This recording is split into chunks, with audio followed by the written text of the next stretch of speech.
Anna, let's bring you in, because if there are lessons to be learned, it's people like you who are hopefully taking those out into the world and showing people how they can make a difference. So I'm sure plenty of little interesting points that have been raised so far. Feel free to share your thoughts. No, thank you. Just, I guess, a few points on the very sort of dystopian future you let out, David. And sometimes it's hard to stay positive with so many, records being broken on feels like on a daily basis, and it's not, the good kind. But what I thought was really interesting is, and going back to your point around sort of human nature and human inability to learn and kind of protect ourselves and our planet. What was quite encouraging is we did a project with the Scottish Government looking at the Grangemouth industrial cluster, which for those of you on the call are not familiar with it, is a very sort of fossil fuel dependent area of Scotland. And we worked with the Scottish Government to help people, communities, businesses, public sector in that area sort of imagine a different future. So what could the future look like for Grangemouth if they were to transition away from a fossil fuel dependent economy?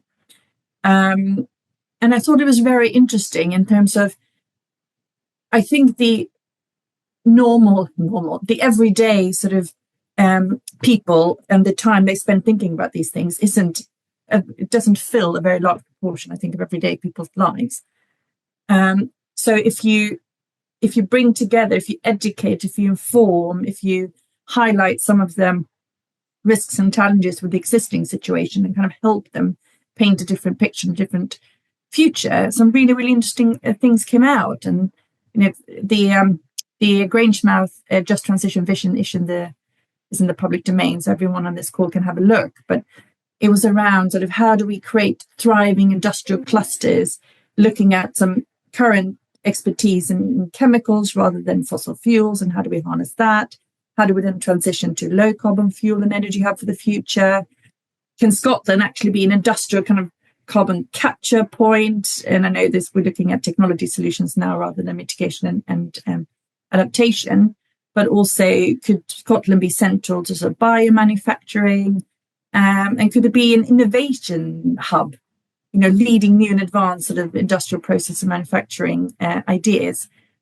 So I think it's just an example of when you bring together a wide range of stakeholders and give them the opportunity to reimagine things and think about a different future, it could get very interesting. But I think also we are not helped by the economic system that underpins most of the world in terms of being very sort of profit and growth driven.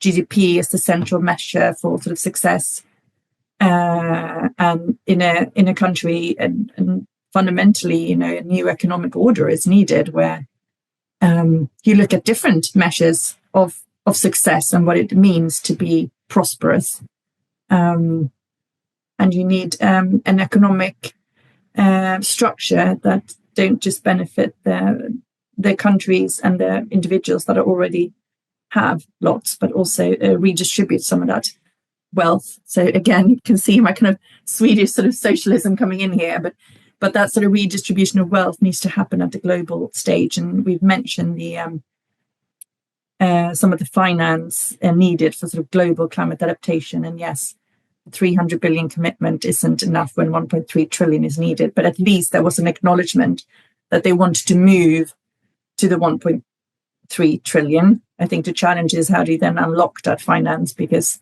there was a 100 billion before and that hasn't been very successfully allocated.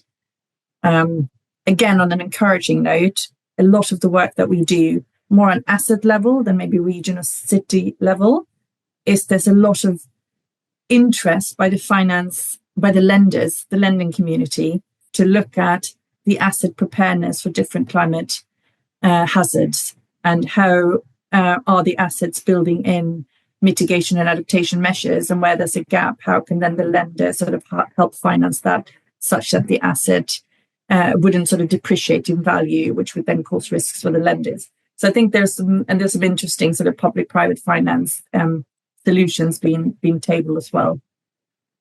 I know it's lucky we don't have any Americans on this, because they would consider you a global destructor, of a socialist, communist person trying to bring down the global capitalist system, which is not a bad thing. And if I'm prepared to sign up for that, if you put a sign up for that, I'll do that.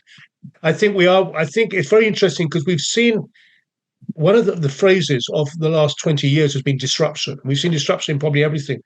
We haven't seen disruption in global finance, in the fact that, and actually we're seeing not only that, but more and more we're seeing even a polarization towards the private ownership of what were previously state-held capabilities for information or even space travel. Um, and of course, we see things like, I think it was somewhere in Scandinavia, you see things like Bitcoin and cryptocurrency. The amount of power and water that takes out of the local economy is incredible. I mean, it changes actually the nature of any economy because it just draws in so much, demands so much energy and power. Yeah, and I more broadly, and I think depressingly, we see some, big data and technology firms now reverting to using sort of fossil fuels as an energy source because there just isn't enough renewable energy capacity to power all the data centers that are being built globally to sort of cater for increased usage of AI. There's lots that need fixing. But I think a lot of people have mentioned it. It's, with the current system and maybe lack of political will, because most governments are interested in staying in power rather than maybe doing something radical that would, take away voters. We need a radical, and it's been said, sort of systems change and different systemic thinking. Our previous president, Toby Harris, who's very much involved in this, Lord Toby Harris is very much involved in this. He calls it NIMTO, not in my term of office.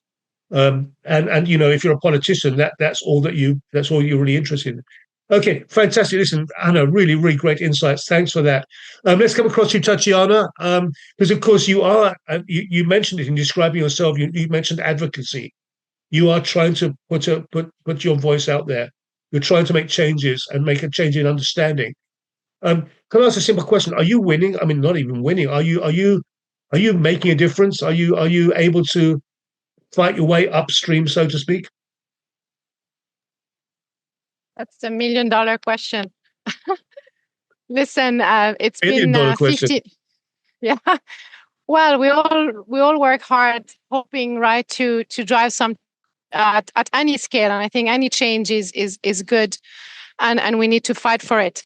Goombook started back in 2009, and it was a very different ecosystem, I would say, in the UAE and in the region, whereby we were talking about eco-friendly products and services. The word sustainability was not even there. And there's been a huge progress, and hosting COP28 last year in the UAE has been really incredible. It has moved so much in terms of government policies, but also private sector, entities who back in their headquarters in Europe or in the US would do the right thing, but maybe far away in the Middle East, they would not really care, had to change that attitude. And you can see also at the level of small and medium enterprises, things are changing. From our own point of view, again, we focus a lot on awareness and education. The first step was for everyone to understand, what are we talking about in the Middle East, right? The population here is very transient, made up of mostly expats who come here to, change their life, make a career, but the plan is not to stay here long term. It's then to go back home. So the impact they would have from a personal point of view or from a business point of view wouldn't be too much important, specifically related to the environment. I think what we really pushed was whatever you do anywhere in the world at a local level has a global impact. This was the first, I would say, message. It was also about understanding the biodiversity here. We think about the Middle East as a desert, but it's actually also beautiful and important ecosystem full of life. Even if I could not imagine it when I came to live here, coming from Italy.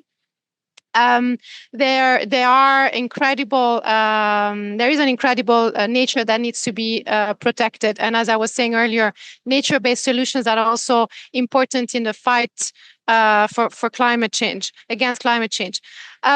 I would say that, just to touch upon what we were discussing just before, and when we talk about there's not enough finance, I think what we realize, what we hear, there's a lot of, I would say, being an oil and gas economy, there's definitely more funding. It's easier to maybe invest in new technologies, but there's always the aspect of a risk assessment. And I feel when you talk about finance and you realize the risk of climate change, that's where it's really hard to finance.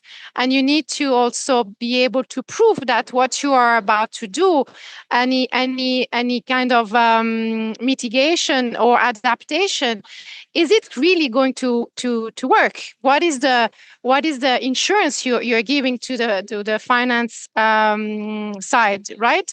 From our point of view, I think again we need to shift the way we are thinking about the future. Humans have always done, advancement, tried new technologies, tried new methodologies, and then if it doesn't work, okay, we adapt, we change, and we go with the better option. And I think what we need to start doing is a bit more future thinking of trying to imagine what we cannot imagine today. And this came through at COP29. We organized a very interesting panel on coastal resilience. And we had Savina Carluccio from the Sustainable Infrastructure Institute. And she was explaining that today, when we're looking at coastal resilience, for example, we are thinking about, even in terms of nature-based solutions. Let's talk about, for example, again, mangroves, right? We know that mangroves today have the capacity to protect the islands or coastal developments because they stop the force of the weather, the force of the ocean. But this is a nature-based solution that works today. Now, if we need to start looking at the future, and I need to start looking at a 1.5 degree increase of temperature, will the mangrove still be good? And we need to also start looking at 2 degrees increase and 3 degrees increase. Will the mangrove still be the nature-based solution that works? And maybe not, or maybe yes, maybe not the mangrove we know in Indonesia, but maybe the mangrove we know here in Saudi and in the UAE, yes, because it is a mangrove that's used to reach 55 degrees Celsius in the summer. So again, it's the future thinking in resilience is very important, I think, because we need to go beyond what we know today. And this is also when we're looking at engineering. For engineers, from a scientific point of view, it's hard when you ask them to build a seawall. What is that seawall for? What is that seawall meant to stop? What kind of heights and sea level rise? What kind of force in terms of ocean and waves? And this is where I think we need more collaboration. There is already in Europe, in the States, specifically coming from research, at a research level and scientific level, there is definitely a lot of work being done. But from a MENA point of view, so Middle East and North Africa, even if some research centers and labs are doing research, there's very little information being shared. Data is not shared at a scientific level, at academia level, private sector also. There's a lot happening, but it's not shared. So from our side, we've decided in 2023 to launch the MENA Oceans initiative to bring together all the different stakeholders from a public sector, private sector, to really try to work together and understand how the Middle East and the Gulf are able to actually support what's coming in the future to the rest of the world. Previously, you were mentioning, is Europe ready for the temperatures that are coming, right? We're actually working on another project called MENAT Regenerative Agriculture Program. And this one is actually in partnership with the European Institute of Technology, whereby for them, it was really interesting to understand how are we farming and supporting food security in this region with these temperatures, lack of water, high salinity in the soil, poor soil. How are we able to still farm here, and how this information will contribute actually to the south of Europe now? So we're talking about Spain and Italy and Greece, but later on it will be about Germany, France, and maybe even more northern countries. So there is an eye on the Middle East, on what is happening, and how actually we could use biodiversity services. Let's look at corals. I was mentioning earlier the mangroves, but here we have mammals and corals and fish that actually thrive in extreme temperatures and very high salinity. How could this support research science in the Mediterranean, for example? There's a huge need here for collaboration, for cross-pollination of information, and coming together as a community, specifically starting from research and science, to understand how to future thinking and how to really use what we know today to hopefully use it around the world. And I think we can learn a lot from each other. Main issue, of course, we all know, is water. Even here for the Middle East and for the UAE, water has been declared even more important than oil. There's a huge focus for it. There's a specific prize that has been launched of $100 million for anyone who comes up with a solution for example, the desalination issue that we have here. We're desalinating too much the poor Arabian Sea or Persian Gulf, depending on how you want to call it. Too many countries are depending on the same pool and are developing massive cities that need to host millions of people. I mean, if you think about Dubai, when I came in 2009, we were not even 1 million. Now we are more than 3 million. The UAE wants to reach 20 million people by 2030. So cities that grow at this rate. And if we're looking at the water footprint that we have, I mean, here per capita, we use 550 liters per person per day, compared to Europe, which is 260 liters per day. How are we going to survive on just using the Arabian Gulf water? Because it's not it's Saudi, it's Iran, it's all and all the countries, Saudi, facing the same place. So again, in a nutshell, because I could go on and on, but this is something that requires really a global thinking. It's all interconnected. Yes, it's cities, but it's coastal, but it's so much more, and we need collaboration. We need collaboration. We need sustainability. I'm a great believer, to be honest. I think that in 100 years' time, you'll fly over Dubai and it'll be back to sand. I just do not see how that is sustainable. I just do not see how that can be, the amount of energy that needs to go in there just to sustain it. Just to add to this, the energy here point is fundamental, and that's why there's a huge aspect of moving away from fossil fuels. And that's why the difference, for example, from UAE to Saudi, the UAE is supporting the document signed last year of moving away and phasing down fossil fuels. And this is why we're looking at, yes, renewables such as solar, wind, but also nuclear. Now, nuclear, it's debatable if you want to call it as a renewable or not. But at the same time, here they're also looking at a different way of developing, greening cities, looking at a different infrastructure, and so on and so on. Okay, thanks. You talk about water. Of course, Elon Musk is trying to put people on Mars, build communities on Mars. If Elon Musk says that he would take that energy and money and focus and technological ability and say that his ambition as a human being is that in 10 years' time, every person on this planet will have access to drinkable water. He could do that. I mean, there's no question about it that he could achieve that, rather than trying to put people on a red planet which has no water. We have plenty of water. Okay, great stuff, Tatiana. Let's move around. So I very, very much want to come to our global community here, our global audience. But before that, Chris, let's come to you, and then we'll open up the floor and I'll bring some people in from the audience, and then we'll come back for final thoughts from our panelists. Chris. Yes, well, I was Miss Doom and Gloom a moment ago, but I have put some of the initiatives that we're quite proud of, for instance, rooftop solar. So although we've had a lot of government problems in Australia getting them all on the same page, actual ordinary Australians have been moving towards solutions that will make our communities more resilient. And this discussion about water is particularly relevant here, Tatiana, because other than Antarctica, we're on the most driest climate. And when I go to Europe, people say, oh, why don't you have more people in Australia. Bring in more migrants, do this, do that. I said, very good reason. Water. We just do not have enough water. And our situation continues to get worse as we get salination, poor soils, water table dropping, all sorts of problems, our aquifers, the list of water problems. So I certainly understand some of your problems in the Middle East because we have them here too. And there are no simple solutions.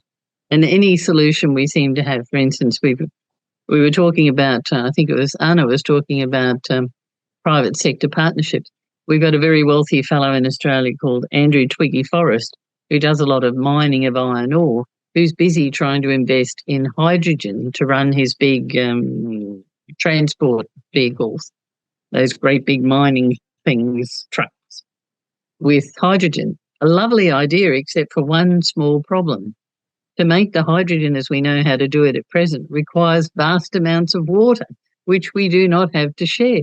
So there's all these dependencies which we are not looking at, and nobody seems to be in charge. And that's pushing us towards more and more problems. We really have to think much harder about these things. What's related to what? Hydrogen to run the trucks? Great idea, Twiggy. But what about the water? These are genuinely wicked problems in their true sense of the word, and that there is no answer. It is almost impossible to conceptualize it. How you define it is a personal thing, and there's limitless options.